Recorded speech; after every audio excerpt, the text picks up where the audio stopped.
Alors, il y a 3 cas de figure dans lesquels on peut augmenter le loyer. Le premier, c'est quand il y a une clause de révision annuelle qui est prévue au niveau du contrat.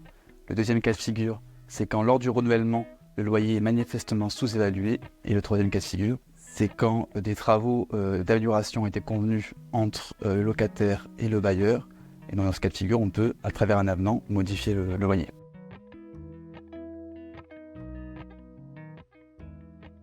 Alors quand le bailleur veut utiliser la clause de révision annuelle du loyer, il doit respecter l'évolution de l'IRL au cours des 12 derniers mois. Donc l'IRL, c'est l'indice de référence des loyers.